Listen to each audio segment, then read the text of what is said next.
tout le monde est censé être confiné, mais il y a des gens qui doivent quand même aller travailler. Et c'est pourquoi, à la fin de mon propos, j'aimerais que nous prenions le temps de prier pour eux.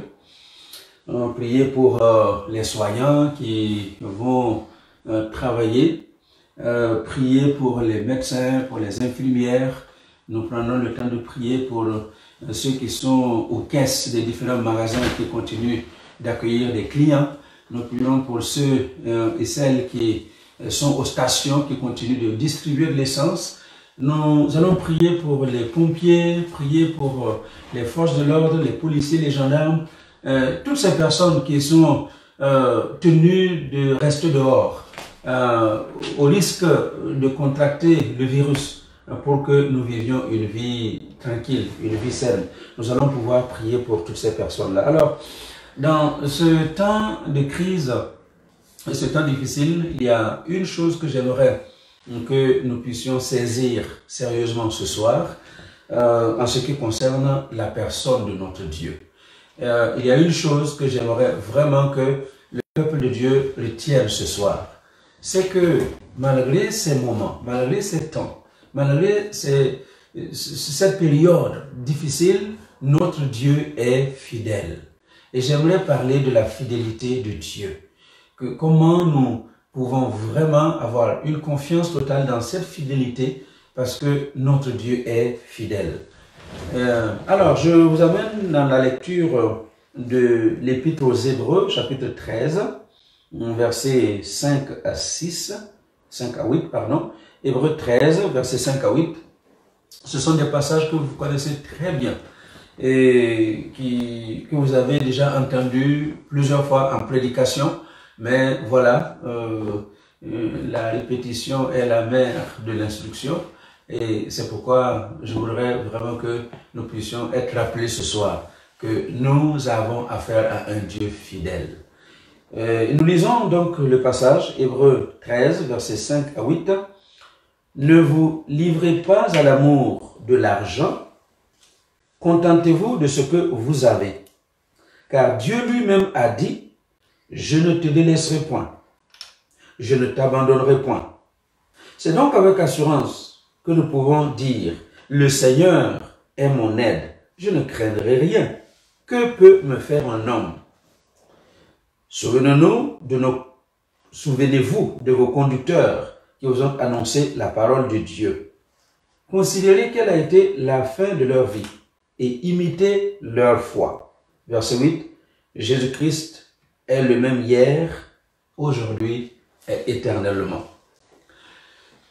Eh bien, ce passage, pour vous qui méditez la parole de Dieu, vous qui l'avez prêché peut-être, et vous qui êtes amoureux de la parole de Dieu, nous parle exactement de la fidélité de Dieu. Que nous avons un Dieu fidèle. Et nous pouvons avoir confiance dans la fidélité de Dieu. La fidélité de Dieu, c'est la capacité de Dieu à rester lui-même, malgré les circonstances. Quoi qu'il arrive, Dieu ne varie pas, Dieu ne change pas. Dieu reste le même. Il est fidèle. Alors, il y a 4 choses que j'aimerais que vous notiez ce soir en ce qui concerne la fidélité de Dieu. Nous pouvons totalement avoir confiance dans la fidélité de Dieu parce que lui-même nous a fait des promesses. C'est lui-même qui fait des promesses. Et ce soir, j'aimerais vous rappeler, malgré ce temps difficile, que Dieu a fait une promesse. Il dit, au verset 5, « Je ne te délaisserai point et je ne t'abandonnerai point. » C'est la promesse de Dieu. Il dit qu'il ne va pas te délaisser, il dit qu'il ne va pas t'abandonner. En fait, c'est un texte qui nous a été repris du livre de Deutéronome, chapitre 31, verset 6. Deutéronome 31, verset 6. C'est un verset qui a été repris de là. J'aimerais quand même vous le relire. J'espère que vous avez votre Bible avec vous pour que nous puissions feuilleter quelques pages, les précieuses pages de la parole de Dieu. Et Deutéronome 31, verset 6, fortifiez-vous et ayez du courage. Ne craignez point, et ne soyez point effrayés devant eux, car l'Éternel, ton Dieu, marchera lui-même avec toi. Il ne te délaissera point, il ne t'abandonnera point. Alors que Israël était devant des adversaires puissants, Dieu promet à son peuple de ne pas l'abandonner, de ne pas le délaisser. Et c'est la même promesse que je viens vous dire ce soir.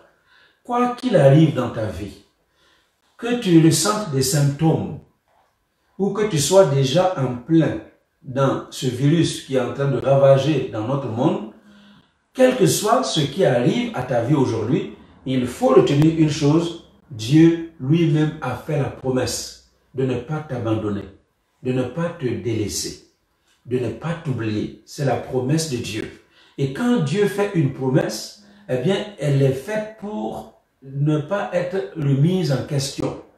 Quand Dieu dit une chose, eh bien, c'est une chose qui va certainement arriver. C'est pourquoi, dans l'Épître aux Hébreux, chapitre 4, parlant d'Abraham, Dieu lui-même explique que il ramène les morts à la vie. C'est le Dieu qui est capable de ramener les morts à la vie parce qu'il a promis. Et ce qu'il a promis à Abraham, il n'y a personne qui a pu l'empêcher de réaliser et de recevoir ce que Dieu lui a promis. Pourquoi? Parce que Dieu est fidèle à sa promesse. Dieu est fidèle à toute promesse qu'il a faite à qui que ce soit sur sa terre. Eh bien, si tu as reçu une promesse de la part de Dieu, tu peux t'accrocher à cette promesse parce que Dieu est fidèle à cette promesse-là. Si tu as reçu une promesse de la part de Dieu, tu peux t'y accrocher parce que Dieu est fidèle à son peuple. Non seulement il est fidèle à la promesse qu'il a faite, mais il est fidèle à son peuple. Quand il a promis à Abraham, eh bien, quels que soient les hauts et les bas d'Abraham, Dieu n'a pas annulé sa promesse. Vous vous rappellerez bien que quand Abraham a attendu 10 ans, l'enfant promis qui n'arrivait pas, eh bien, au bout de 10 ans, il s'est bricolé une solution en compagnie de son épouse, conseillé par son épouse, et malheureusement, ce n'était pas la solution de Dieu. Mais Dieu n'a pas dit, mais Abraham, puisque tu as failli, je retire la promesse que je t'ai faite. Non, bien que Abraham ait failli, Dieu a réalisé 15 ans plus tard la promesse qu'il a faite à Abraham. C'est pour vous dire que nos échecs humains, nos faillites humaines, nos incapacités et tout ce que nous pouvons faire dans la vie n'annulent pas la promesse de Dieu. Il y a des gens qui s'imaginent que voilà, j'ai manqué ici, j'ai manqué là, j'ai péché ici, j'ai péché ici. Alors Dieu oublie ce qu'il m'a promis. Non, Dieu n'oublie pas ce qu'il t'a promis. Ce qu'il t'a promis, il reste fidèle à cette promesse et il reste fidèle à toi, à qui il a fait la promesse. Alors, soyons encouragés donc de comprendre que les temps difficiles sont là, mais les temps difficiles vont passer. Les temps difficiles n'annulent pas la promesse de Dieu. Dieu est fidèle à sa promesse. Et ça, c'est la première chose que je voulais que nous notions ce soir. Pourquoi nous devons croire dans la fidélité de Dieu? Eh bien, parce que Dieu est fidèle à toute chose qu'il promet. Il est fidèle avec son peuple. Alors, deuxième chose, au verset 6, l'auteur de l'Épître aux Hébreux continue, il dit, c'est donc avec assurance que nous pouvons dire, le Seigneur est mon aide, je ne craindrai rien, que peut me faire un homme? C'est l'assurance. La deuxième chose que je voudrais que vous notiez, c'est qu'il y a une assurance qui est attachée à la promesse de Dieu. Tu dois avoir une ferme assurance. Quand Dieu te sort une promesse, c'est d'ailleurs pourquoi Hébreux, au chapitre 11, va nous définir la foi comme étant la ferme assurance des choses qu'on espère, la démonstration de celles qu'on ne voit pas. On ne les a pas encore reçues, on ne les voit pas encore, mais on a la ferme assurance que ce que Dieu a promis, nous allons le recevoir. Qu'est-ce que Dieu t'a promis? Qu'est-ce que Dieu t'a donné comme promesse? Et il va réaliser cette promesse-là. C'est pourquoi c'est très important que tu aies cette assurance dans le Dieu de la promesse, parce que le Dieu de la promesse, c'est le Dieu qui réalise la promesse. Ne dit-on pas généralement que ce que Dieu promet, ce que sa bouche promet, sa main a le pouvoir de l'accomplir. Alors c'est pourquoi tu dois être assuré, totalement assuré, que ce que Dieu a promis, il va te le donner. C'est également une reprise d'un verset que nous trouvons dans le psaume 118, verset 6, dans le psaume 118, verset 6, c'est pas seulement au verset 6, je pense que nous pouvons, attendez, excusez-moi, le psaume 118, verset 6, vous voyez, quand on a l'habitude avec les iPads, les iPhones, eh bien, chercher dans la parole de Dieu, ça nous prend un peu plus de temps. Mais j'aimerais que nous revenions dans les bonnes habitudes de feuilleter dans la parole de Dieu. Amen. Dans le psaume 118, verset 6, « L'Éternel est pour moi, je ne crains rien. Que peuvent me faire des hommes ?» C'est ce verset qui est repris dans l'Épître aux Hébreux. « L'Éternel est pour moi. Qu'est-ce que les hommes peuvent me faire ?»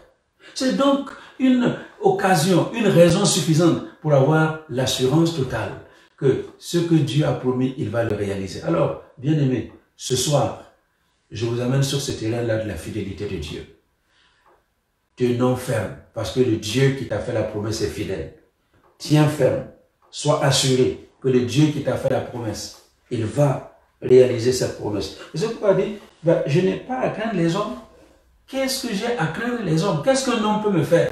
Est-ce qu'il y a un homme sur cette terre qui peut m'empêcher de recevoir ce que Dieu a promis? Est-ce qu'il y a une femme sur cette terre qui peut m'empêcher de recevoir ce que Dieu a promis? Il n'y a aucune puissance, aucune autorité, personne sur cette terre qui peut t'empêcher de recevoir ce que Dieu t'a promis. C'est pourquoi tu ne dois pas avoir peur. Tu ne dois pas craindre. Alors, même si aujourd'hui, je le répète, tu développes certains symptômes, même si aujourd'hui, je le répète, on t'a même trouvé positif à coronavirus, sois sûr d'une chose, il y a un Dieu qui t'a fait la promesse et tu t'accroches à ce Dieu-là. Tu es sûr que ce Dieu te mènera jusqu'au bout.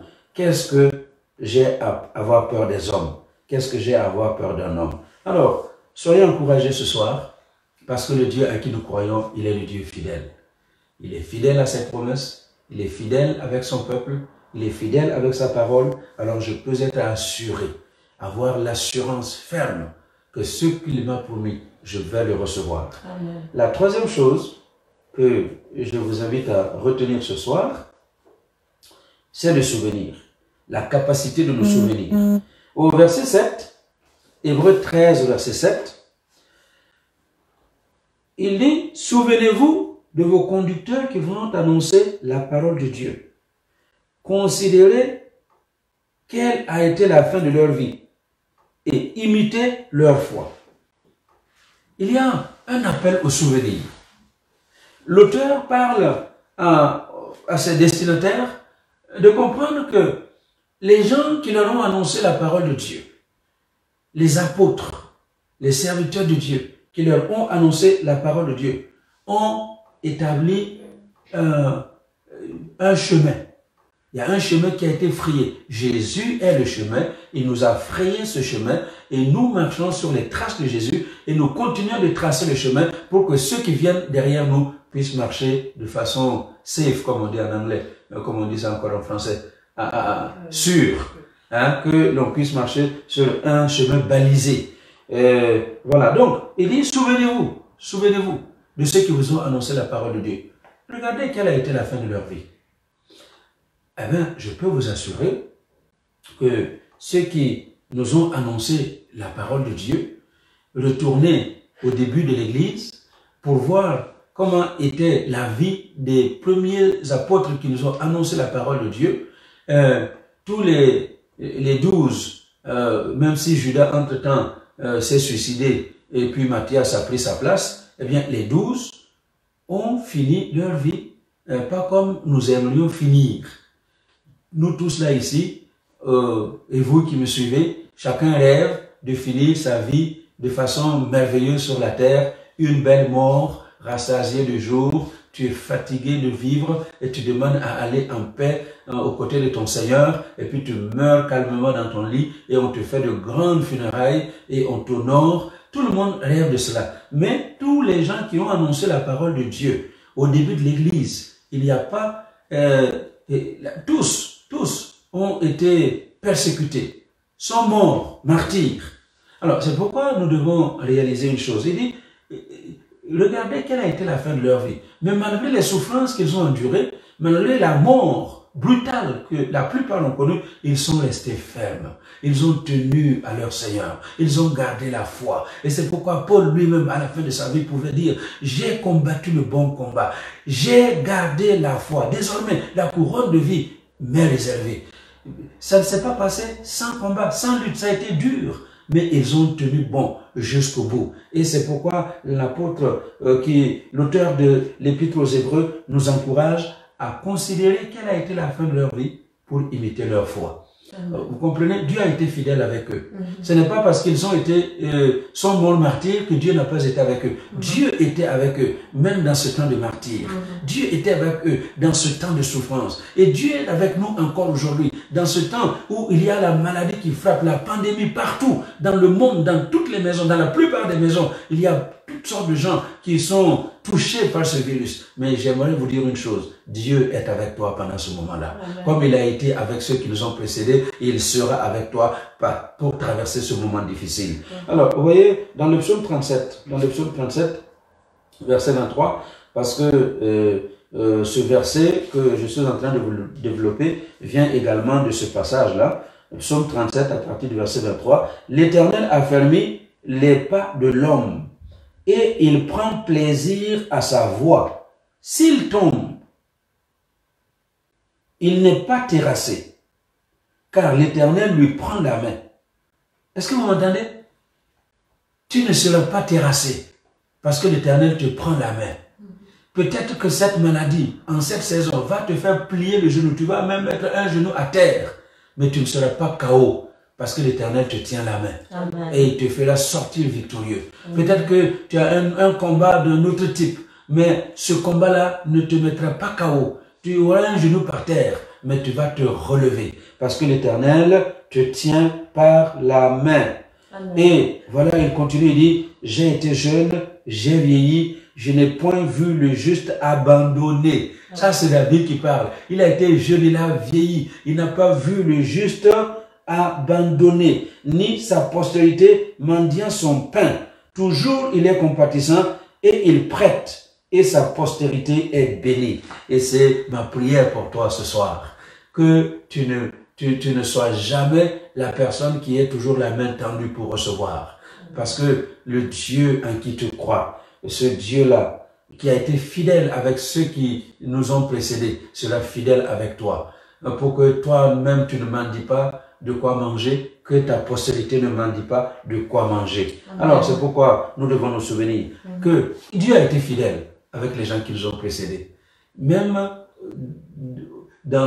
au milieu de nos contemporains, qu'est-ce que vous ne lisez pas comme histoire sur la fidélité de Dieu? Dieu a été fidèle avec les gens qui nous ont précédés. Dieu a été fidèle. Dieu n'a jamais laissé tomber ses bien-aimés. Il dit alors, parce que Dieu a été fidèle avec eux, Dieu sera aussi fidèle avec toi. Amen.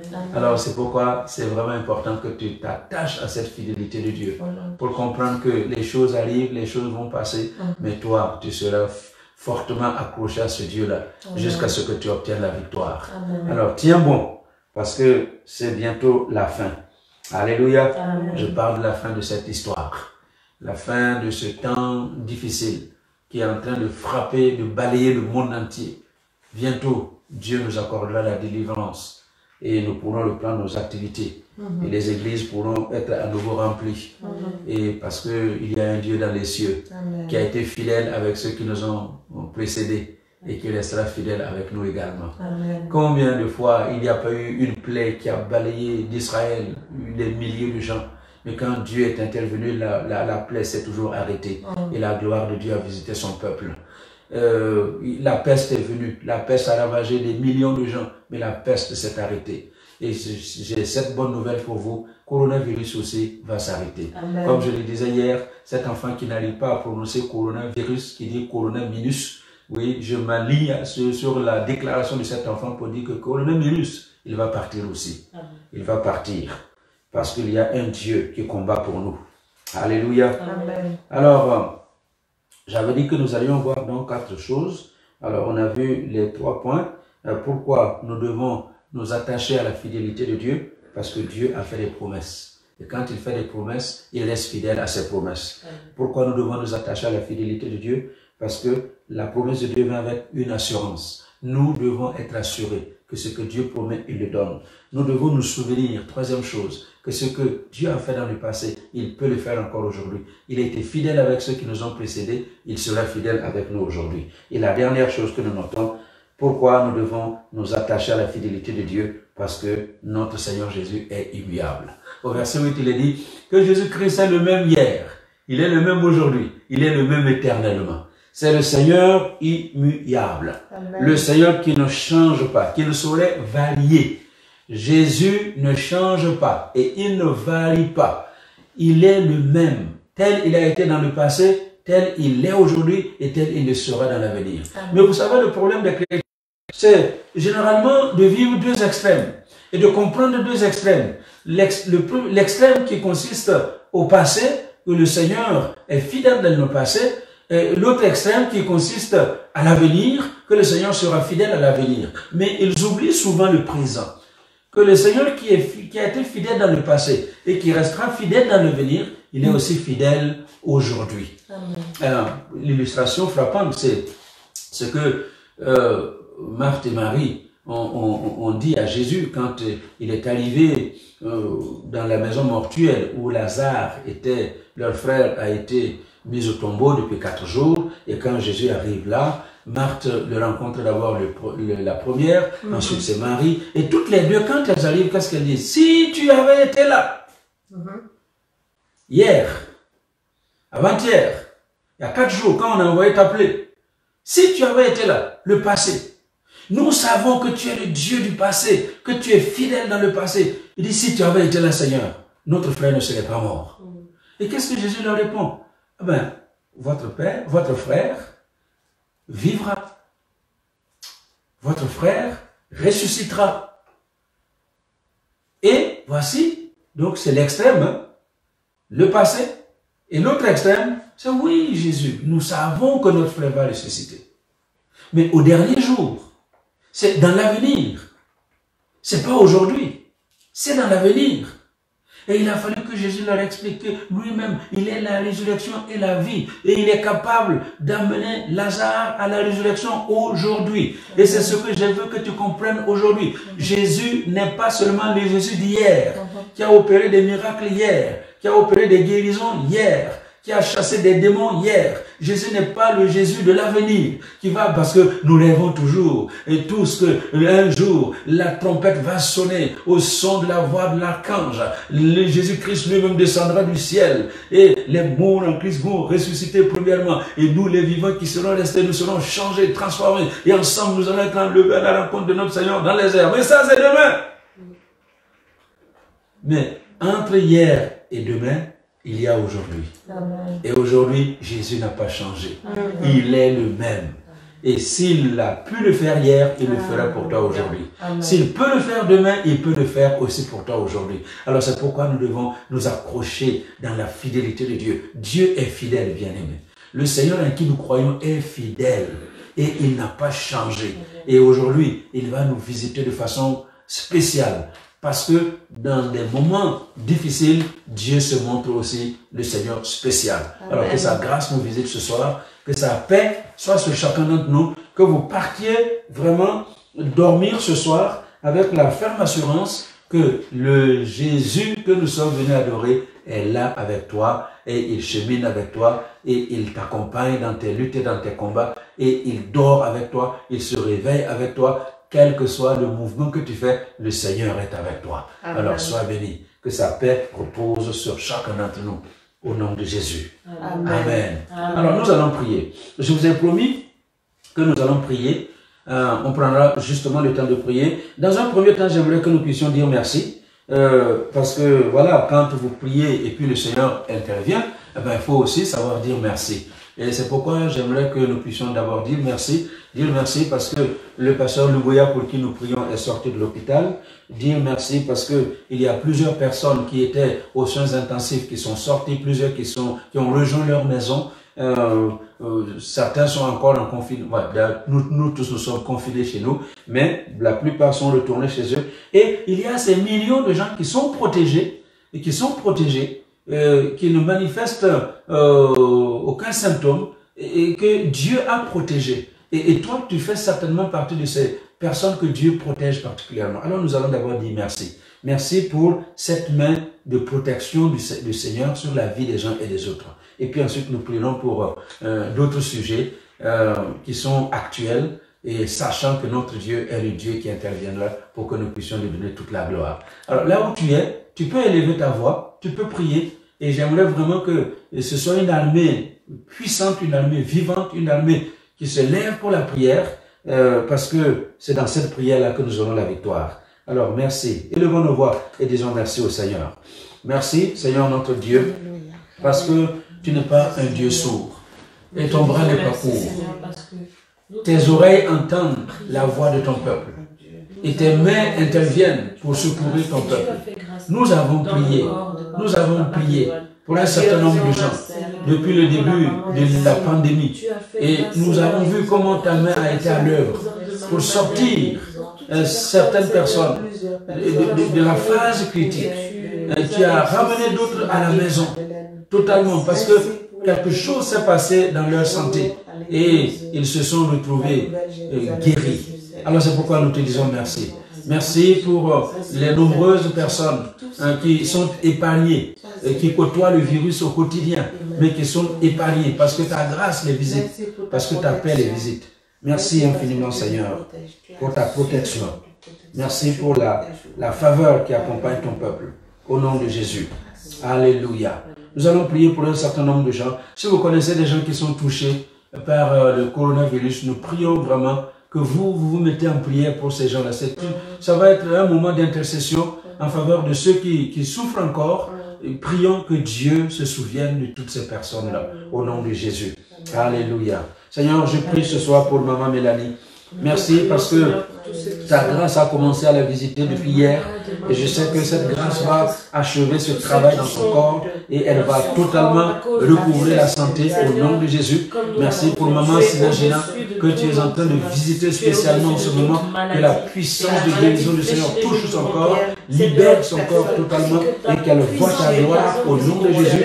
Nous prions pour la famille Chikoudi, toute personne qui est touchée de près ou de loin par le virus. Nous prions Seigneur que ce virus soit brûlé dans le feu du Saint-Esprit, consumé par le feu du Saint-Esprit et que le sang de Jésus purifie les corps qui sont touchés au nom de Jésus. Nous les bénissons et nous nous attendons à voir ta gloire se manifester dans leur vie. Et nous attendons de bonnes nouvelles, que la puissante main de Dieu les a visités et les a touchés au nom de Jésus. Te bénissons pour le papa de Olivia. Seigneur, touche cet homme, restaure ses poumons, guéris chaque chose dans sa vie au nom de Jésus, afin qu'elle voie ta gloire, qu'il voit ta gloire au nom de Jésus. Nous nous attendons à toi, nous dépendons de toi, nous savons que notre secours nous vient d'en haut. Comme le psalmiste le disait, je lève les yeux vers les montagnes.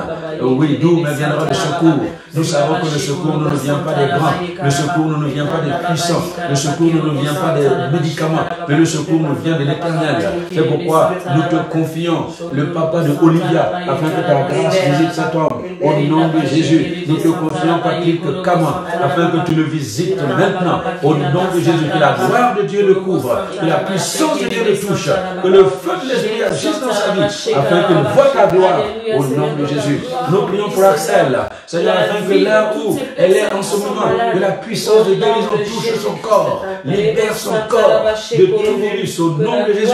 Merci parce que tu es le Dieu qui nous a amenés dans la gloire et nous marchons dans cette gloire au nom de Jésus. Seigneur, merci infiniment parce que c'est toi seul qui a fait la promesse de guérison. C'est toi qui as dit, je suis l'Éternel qui te guérit. Je suis l'Éternel qui te guérit. Je suis l'Éternel qui te guérit. Éternel, c'est ta promesse. Guéris nos bien-aimés qui sont dans la maladie et qui souffrent en ce moment. Au nom de Jésus, merci infiniment de restaurer les uns et les autres pour la gloire de ton nom. Seigneur, Nous te bénissons et nous prions pour la protection des soignants. Seigneur, les médecins, les infirmiers, les infirmières, tout le personnel médical.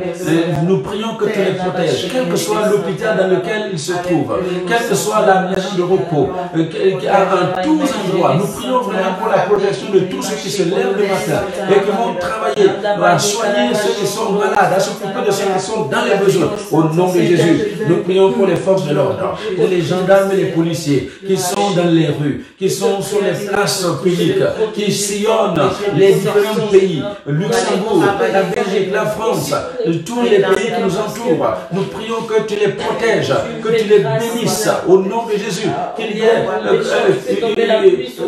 un mur de protection autour de leur vie pour les empêcher d'avoir le coronavirus au nom de Jésus. Nous prions pour les pompiers qui sont aussi tous les jours demandés. Nous prions que tu les protèges, que tu les bénisses.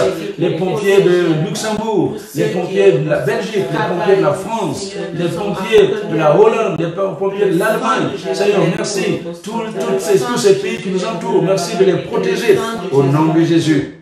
Nous nous attendons à toi. Et encore une fois, nous prions pour toutes ces personnes qui travaillent dans les magasins, qui travaillent dans les stations d'essence. Nous prions que tu les protèges contre le virus qui circule. Nous prions que tu les bénisses au nom de Jésus.